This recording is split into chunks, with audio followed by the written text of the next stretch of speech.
বিয়ের আগে একজন বাবা যেভাবে তার মেয়েকে রাজকন্যা করে রাখে, ঠিক তেমনি একজন ভালো স্বামীও একইভাবে একটি মেয়েকে সুন্দরভাবে রাখতে পারে বিয়ের পরে। হ্যালো এভরিওয়ান, আসসালামু আলাইকুম। সকালে আজকে শ্বশুরকে নুডলস দিয়েছিলাম, তারপর 12টার দিকে মালটা আর ডিম সিদ্ধ দিয়েছিলাম। এরপর আমি নাস্তা করে নিয়েছি, সায়ানকে খাওয়িয়ে তারপরে চলে এসেছি দুপুরে রান্নাবান্না করতে। আপনাদের ভাইয়াও বাসায় চলে এসেছে।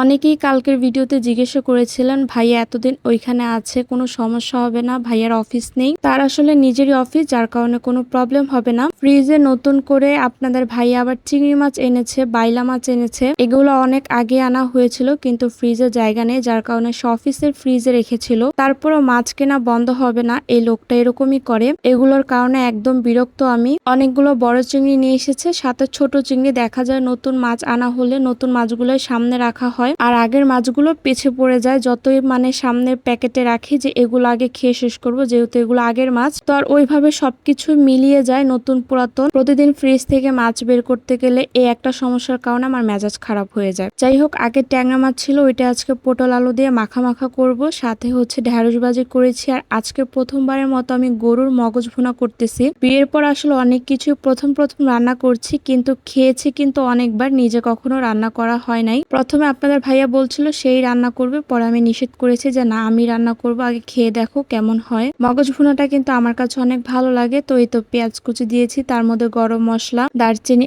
এলাচ, হলুদের গুঁড়া, মরিচের গুঁড়া, রসুন বাটা, আদা বাটা, সাথে একটু পেঁয়াজ বাটাও দিয়েছি। মশলাটা ভালো করে কষিয়ে নিয়েছি। যখন তেলটা এরকম উপরে চলে এসেছে, তারপর গোটা কয়েকটা কাঁচা মরিচ দিয়ে মগজটা আমি ভালো করে ছোট ছোট পিস করে নিয়েছি। কেন জানি আপনাদের ভাইয়া যেদিন বাসা থেকে ওই দিন আমার রান্না দেরি হয়ে যায়। আমি যতই তাড়াতাড়ি রান্না করি না কেন, উনি পেছন থেকে বলতেছিল আজকে যদি মজা না হয় তাহলে কিন্তু তোমার খবর আছে। ভয়ে ভয়ে রান্না করতেছিলাম, যেহেতু উনি রান্না করতে চেয়েছিল আর আমি মানা করেছি, যার কারণে এই কথা বলেছে। তো এটা একদম ভাজা ভাজা করে ফেলেছি, একটু পানি দিয়েছিলাম মগজটা সিদ্ধ হওয়ার জন্য। খেতে কিন্তু অনেক মজা হয়েছিল। আর পটল আলু দিয়ে আমার ট্যাংরা মাছ রান্নাটাও হয়ে গিয়েছে, সাথে ঢেঁড়স ভাজিটা একদম সবুজ সবুজ, দেখতেও ভালো লাগছে, খেতেও ভালো হয়েছিল। তারপরেই তো আমার পেটে সুন্দর করে সাজিয়ে নিয়েছি। আজকে কিন্তু সব মজার খাবার, আর অনেকদিন পর আমি তৃপ্তি সহকারে ভাত খেয়েছি আজকে। দুপুরে খাওয়া দাওয়া শেষ করে তারপর বিকালের দিকে একটু বাইরে গিয়েছিলাম। নর্মালি সায়ানকে একটু বাইরে নিয়ে যাই, হয়তো বা বাসার ছাদে, না হয় ওকে বাইরে কোথাও ঘুরতে নিয়ে যাই। পরে আমাদের পছন্দের বেকারি থেকে বাবার জন্য নোনতা বিস্কুট, কেক নিয়ে এসেছিলাম, সাথে আপনাদের ভাই একটা পিৎজাও এনেছিল,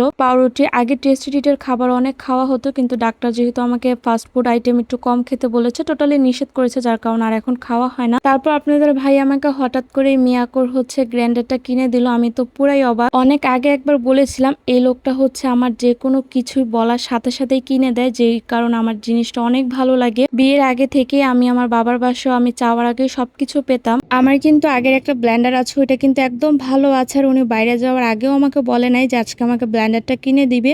তো আমি তো অনেক খুশি হয়ে গেছি আজকে ব্লেন্ডারটা দেখে।